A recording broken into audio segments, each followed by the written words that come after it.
Welcome back to the third part of the massive BT6 tournament, where 64 players are duking it out to see who is the best at bossing. I recommend you watch the first two videos on this tournament first if you haven't, but to give you a recap, week 1 of the group stage is finished, and this is what my current group looks like after the first round, of which I am tied for 4th out of 16 in points. Which is not ideal, because after 5 weeks, the top 4 in points move on to the playoffs, so kind of have to step up my game if I want to make it there. Unfortunately, I have to step up my game against Elite Phayze on Hedge, which is a timed boss this week. Not my biggest strength, but we'll see it. Now, some very important rules for this boss. There's a big bug going around that is not allowed to use in this event, but more importantly, you only have to complete the first 3 tiers of this boss, as well as ignoring up to 5 seconds of penalty time.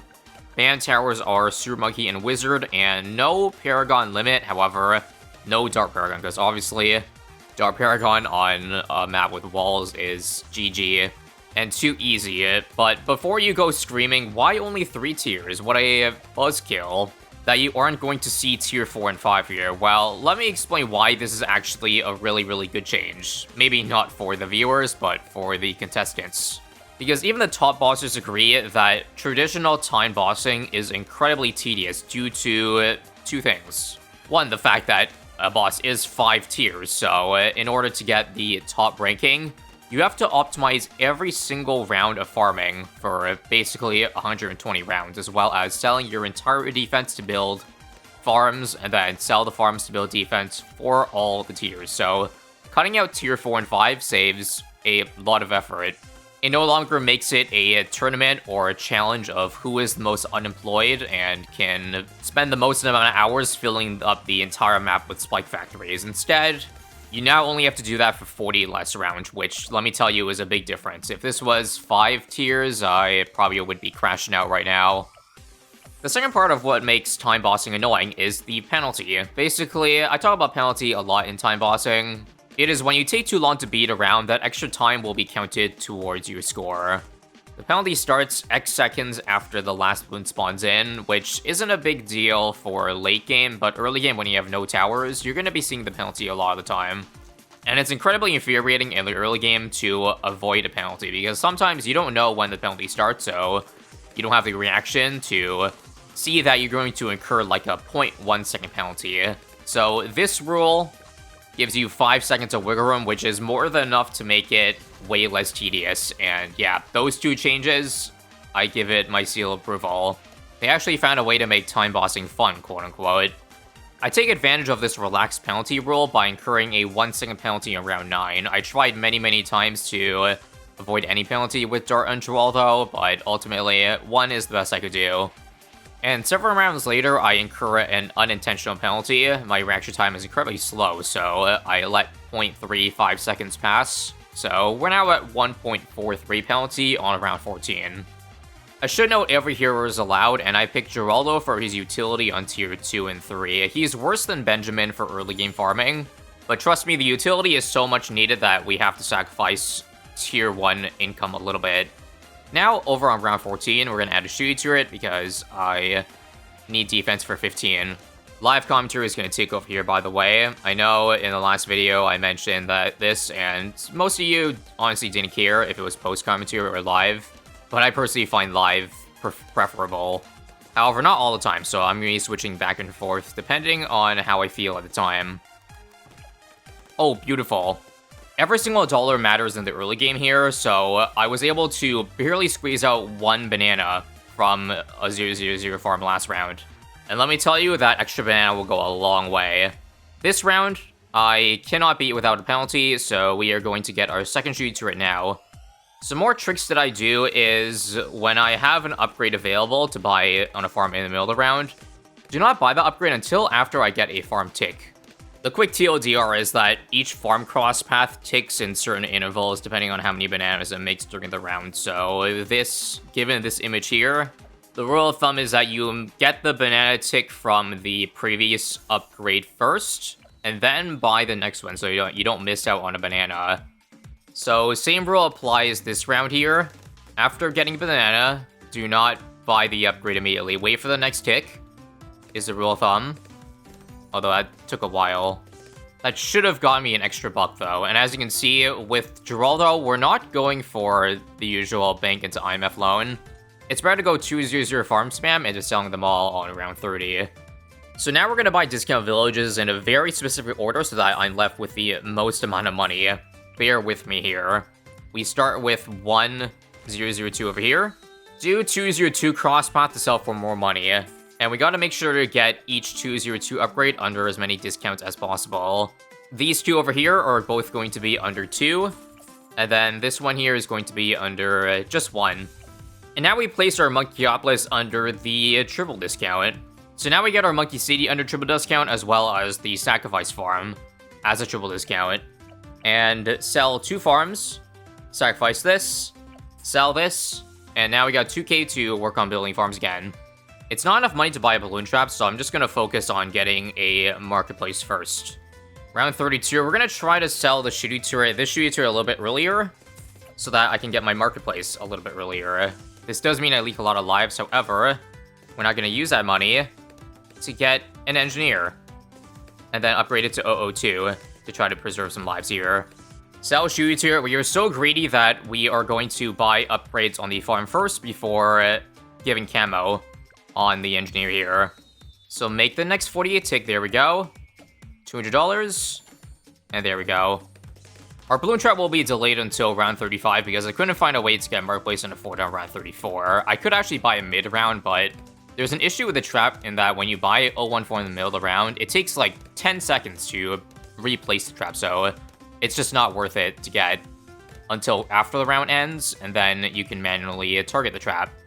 Like, for example, if I do this and this, then it'll go to the position immediately, as opposed to if I bought it in the middle of a round. It wouldn't do that. And let's try to get another farm in the middle of this round too, and hopefully squeeze some bananas out of it. 1. Just 1. Also, due to how the game works, if I want to make the most amount of money, I actually have to beat every round on my first try, like after getting a balloon trap up, because apparently when you reload a save, the money that the trap saves is not, like, multiplied by stuff, I think, like Monkeyopolis. Correct me if I'm wrong, or Monkey City. Anyway, for the lead tier, let's get Let's Gold in time. Can we get Rubber Gold too? Perfect. On Strong. How some people get around this side here is that before the round ends, make sure to reset the trap so that it has the least amount of balloons possible. So I'm going to do that for round 39, because in case I need to retry round 40 multiple times here. Basically, before the last balloon gets into the trap, replace it. It didn't work. It was on cooldown, I probably lost hundreds of dollars there. Like, I'm going to reload the round, and you see it, 907 showed up on the trap, but it would have been much more if I was able to replace it. Anyway, let me show you how much money I have now after selling everything. 55.7k. Not bad. However, because I didn't play the last 5 rounds perfectly, I'm going to redo it. Okay, this is really dumb. I thought my first attempt was bad, but it turns out of like 10 attempts afterwards, that was still my best, like, round 40 cash amount. I think this is finally my best attempt at 55.9. Okay, beautiful. This was the best count where I could find to beat tier 1 phase really quickly. And why I needed this, like, to squeeze out this much money in the first place. So we're gonna go for a ninja down over here. And we're gonna go for a Master Bomber. 005, we don't need attack speed because if it's the only balloon on screen, then it'll throw the sticky immediately after it detonates, no matter if I crosspath or not. This is not the full setup, but I just want to show you how much damage the Master Bomber does. It does 3,000 damage each sticky, which on phase, as you see, it means it'll take 2 stickies to detonate the shield layer, and then another 2 for each skull afterwards. See, here's an issue. That second sticky for it to get to the first skull is an incredibly small amount of damage. It's actually just 333. I could definitely save a lot of time if I got defense on top of Master Bomber that did 300 damage before that sticky detonated. And that's why on top of Master Bomber, I'm going to go for another sticky bomb up over here. I have to buy a larger radius so that it can see through the hedge. If you didn't know on this map, yes, those tiny slivers allow towers to get normally blocked to be able to see and shoot through. That's going to be really important because phase is going to be somewhere over here, and over here on its last skull. So it's important to have the Sticky Bomb land. This is 500 damage, which pairs very well with the Master Bomber. However, I don't need to buy it immediately, so what I'm going to do is I'm actually going to keep one farm on the screen to make a little bit of money first, okay? And additionally, drop a creepy idol here, because what I want to do while beating Phayze is I want to make as little rounds progress as possible. So a trick a lot of people do is they use creepy idols and glues to stall the ceramics. My goal is to beat Phayze before round 41 ends, okay? Anyway, now we go Sticky, and as you can see, okay, that was a little bit off. I should have bought the Sticky Bomb earlier, but you see what I did there? We now technically only need one Master Bomber Sticky to be able to get to the skull faster, so this saves several seconds. I think 3 creepy idols is what we need to beat this before round 41 ends. Now, there's just one issue. The next jump forward after this one, Sticky Bomb is not going to be in range, so I found another tower to do 300 damage for the last skull, which is a lot of extra money, but it is what it is. Sell this now. 130 Shredder. And provided the balloons don't get in the way, you should see this do 300 damage. Good enough, I think. And just like that, we executed Phayze before round 41 ended, just like I wanted. However, I guess it took too long to beat the blues here, so that's going to be a massive penalty. So I'm not going to take this run, but this is just a proof of concept to show you what I'm doing for Tier 1. Because this is a tournament, and I believe every millisecond and second matters, I'm going to replay Tier 1 a dozen times or so, and take whatever my best time ends up being. Because when there's only 3 tiers to worry about, I think I can put more focus into perfecting each one. And so the run you see here is the result of 20 retries on Tier 1. Here are the changes I made from the first attempt that you saw. The key thing is, instead of the Master Bomb being at the very bottom of the track, it's actually right below Geraldo, because I realized midway through that the distance between the Sticky Bomb and the boss matters, because there's a travel distance, so the closer it is, the faster it can throw each bomb on the balloon and detonate it. So that saved a tiny smidgen of time, and I also had to end up buying a crosspath on the Sticky Bomb, 104, because no matter what I did with 004, I couldn't quite get the skull to one-shot perfectly. And in fact, it still isn't perfect in this attempt. You see there's a very tiny gap where the Master Bomb detonated first, but this was the best I could have done. I also ended up saving money on 1 creepy idol, only needed 2 instead of 3. And for the very ending part here, we actually missed a perfect last skull kill by like 2 frames, believe it or not. Overall, I think this attempt was about 0.15 seconds off of being purely perfect. But I could not get it perfect. This ended up being 2 seconds faster than attempt number 1, clocking in at a non-penalty time of 120.4. And now we can finally move on to farming for Tier 2 again, and I'm gonna get back a Monkeyopoulos.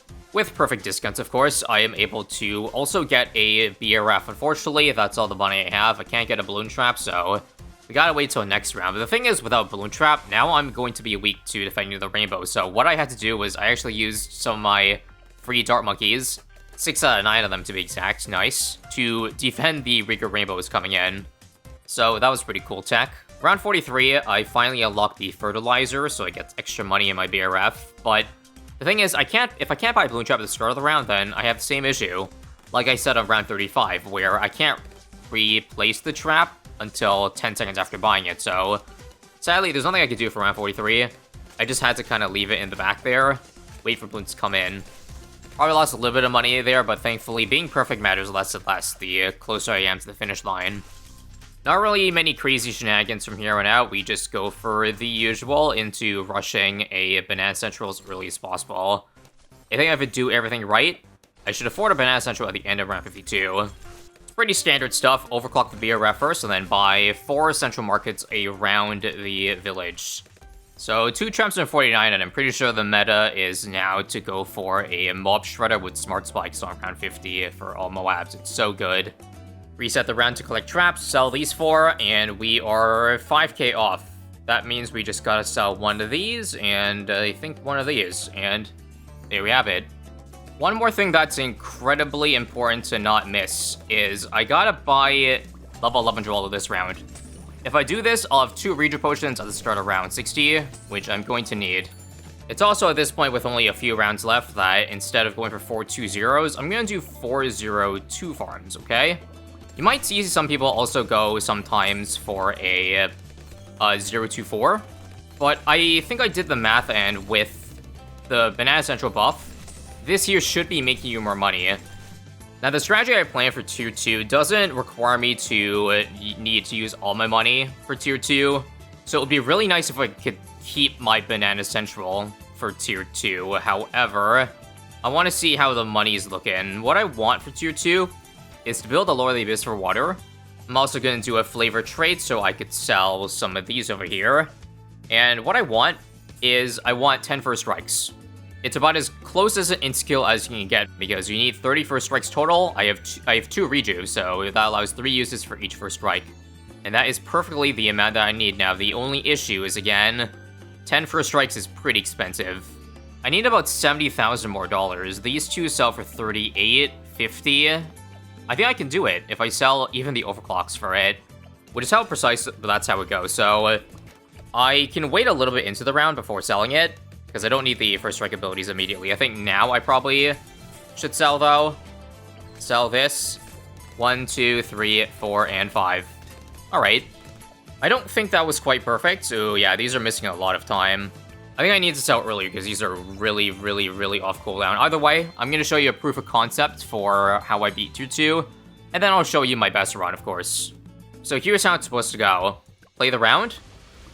Spam 5. Perfect. And if I had 5 up right now, I would spam it immediately, but I don't. So I'll just wait and show you. Waiting for 5. 1, 2, 3, 4, and 5. Perfect. There's the skull. Use a rejuve now. And then 5. There. And then 5 again now. What's kind of annoying is that you kind of have to time the first strike so that they don't land on the balloons while on phase. So, as you can see, you might have to be very precise in, like, saving time here. So I think that ended up being like a 158, 159 Tier 2. If you're perfect, you could definitely shave off much more than that. So, see you in a few hours, I guess. This tier was harder to get a successful run in compared to Tier 1 because of the margin of error involved. Because you can use the first strike ability whenever there's any balloon on screen, not just the boss. So during Tier 2 here, while the mobs are coming in, I have to make sure to not use the ability too early, or also hit the Moabs, but also not use it too late, or I lose time. AKA, I can't just spam 5 first strikes for every single skull. I was actually able to do that for times where there are no mobs coming in. Like, for example, the very first skull. Annoyingly, I had 6 first strikes ready, so I had to use all but 1. I also got an assassin to help time things better.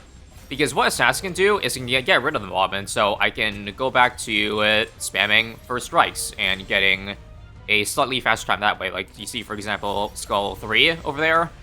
And after dozens of attempts, I was able to figure out which skulls I was able to spam first strikes on.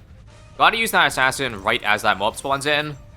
And that's a perfect last skull. And that was my best run out of the dozen plus I did. Unfortunately, this run I did not come prepared because one last mob came up from the portal.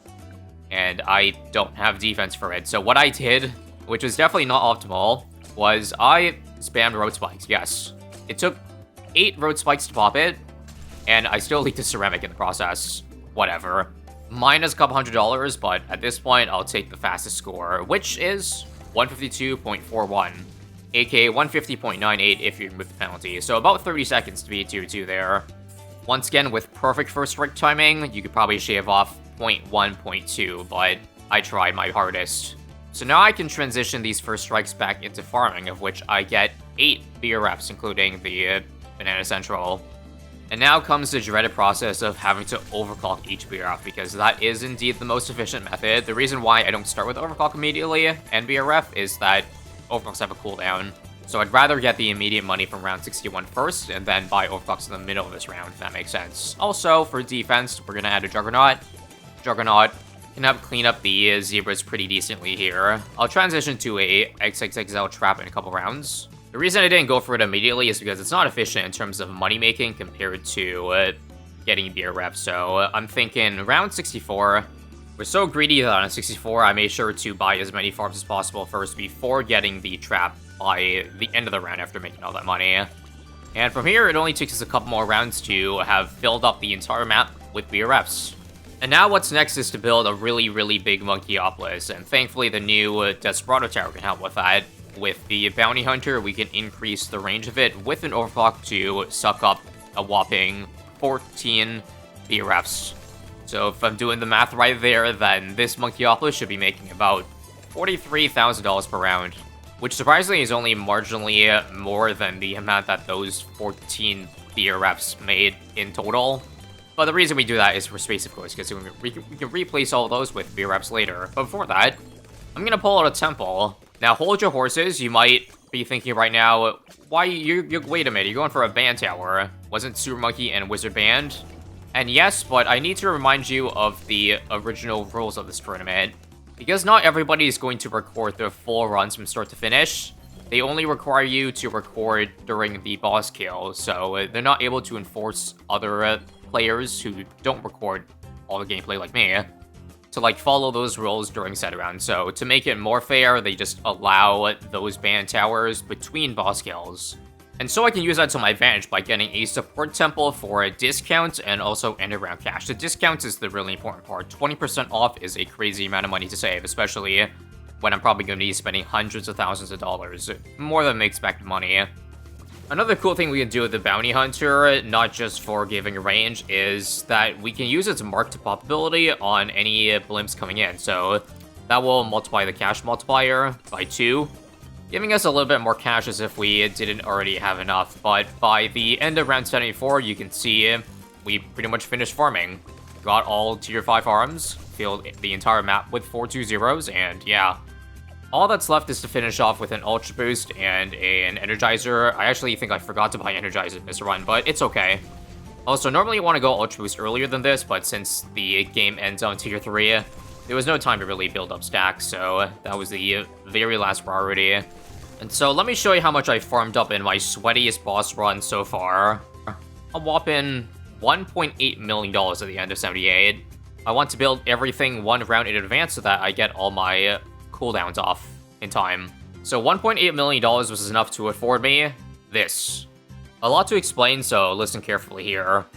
We're only going to go for one Paragon, and that's the Engineer. It's going to be 24.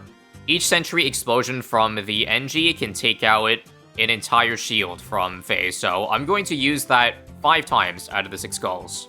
Now the real DPS is the 75 140 Spike Storms I have scattered across the map.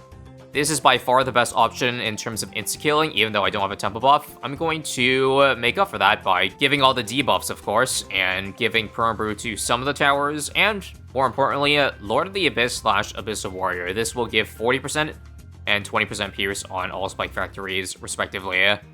Now, the 4 Bounty Hunters I have here were technically supposed to be used to give more range to the Mermonkey, but I realized that just giving 10 Echo Sense Network stacks is enough for them to give enough range, so I think instead I'll use my range bonuses on villages. Well, 1 on Lord of the Abyss can't hurt. That is massive. The 502 Super Mines and Mad and Grandmaster Ninja was, I think, the next best options after Spike Storm, because I had a lot of money still on hand. I'm gonna keep 30k so that I can use it to move my Super Brittle. I also left spaces over here open, just so that I could place the sentries a bit easier. If there were towers in the way, it would just be very cluttered, that's all. Just like the last couple of tiers, this first run is just going to be a proof of concept, because I cannot focus while talking. So I'll take this one slowly and explain to you how this is going to work. I'm going to use half of my Spike Storms for every skull. And we're going to skip using the Sentry Explosion on the first part of Phayze, because that's when we have the most amount of damage with the Super Mines and all. Go, Spike Storm. 30 them. Mad ability. Did it get it off? See? That's pretty fast, but not perfect. Now, we have to time the next Spike Storm so that Phayze doesn't delete them, which is kind of hard to do. Also, I didn't use 10 Spike Storms, and also, I suck. I'm supposed to use the Sentry Explosion at a better timing. I can't find it, though. Yeah, this is, like, beyond awful. But, again, you can probably forgive me for that. 50 Spike Storms again. Sentry Explosion here. I'm supposed to use it on the shield. But clearly, It ain't working right. Last Spike Storm. And Sentry Explosion again. Okay, so I have to make my next Sentry Explosion closer to Phayze, because that spot did not seem to actually be in range. Good to know. This is going to be a beyond awful first run. But that just means there's a lot to improve, you know what I mean? So, use our last 40 now. Blue Strike for good measure. Sell this right here. Perfect. So, what's the shoddy execution going to be for us? 225.45 it seems. I would say nice, but I definitely could do a lot better than that, that's for sure. So again, I'll probably run around 80, 100 times, and I will show you what my best attempt was after all that time. I actually ended up using my Sentry Explosion on the first skull because the way I placed my sentries, I kind of messed up and it was not in range for the fourth skull, so that's where the skip is going to be. Which sucks, but likely a marginal difference in the end. It also didn't take too long to get the best attempt that you see here. This is probably, I don't know, attempt number 10 or something like that, out of probably 30. So I ended up getting it pretty early because after I played this run, I felt like it was good, but I felt like there were some things that could have been shaved off time-wise. Like, for example, selling the Sentry Paragons a lot earlier, because I ended up letting 5 frames pass before selling it. But for some reason, I guess my Spike Factory usage was perfect in this run, such that even though I had much better Sentry timings in runs afterwards, I couldn't replicate the time. Again, very important because the fourth skull will take longest is to move the Super Brittle after skull 3, so it can actually reach. Skull number 5 actually takes quite a while because the position where Phayze is in doesn't have a lot of spikes, so I guess being a little bit slow there is inevitable. And on to the final phase, pun intended. I didn't want to take any chances here, so waited a couple frames, sold the red sentry, and boom. 215.7 by the time it hits 0 HP. At the time that it takes for the kill animation, and that, my friends, is a score of 218.7. The exact time ended up being 218.75, which surely should guarantee me at least 4 points in my group, given that this run, if you include the theory crafting involved, probably took well in excess of 8 hours. Time bosses do be like that. Anyway, round ended. Let's take a look at the top scores first. Unsurprisingly, got absolutely smoked again, with Jandalf from my group being the top 1 overall at 142.8. That's the guy with 80 top 1 badges, by the way. What he did for tier 1 was he went $50,000 into debt to afford an overclock MAD. I thought about that, but I knew IMF farming was well outside of my scope, but in not doing IMF loan, I basically fall well behind him because he finishes tier 1 in 44 seconds, so almost 40 seconds faster. Tier 2, he also first strikes like me because he did Geraldo, but for tier 3, instead of spike spam, he did Ace Paragon and Ace Micro, another thing I want to avoid, so that's why I didn't do Ace, even though I could have easily afforded it. Some people are just built different. Pytrek at 3rd place did something different for tier 1. He did a Golden Justice with Overclock, which I'm not gonna lie, I was kind of mad that I didn't think of this tower at all.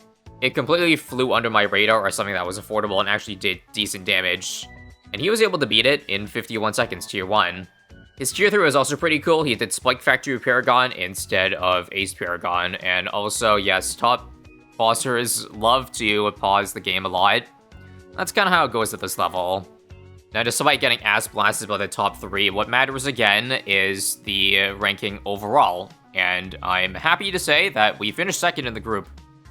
And if you decide to sort by points instead, you can see that I'm basically tied for 3rd in points. So 2 points above what I need to make the playoffs after 5 rounds.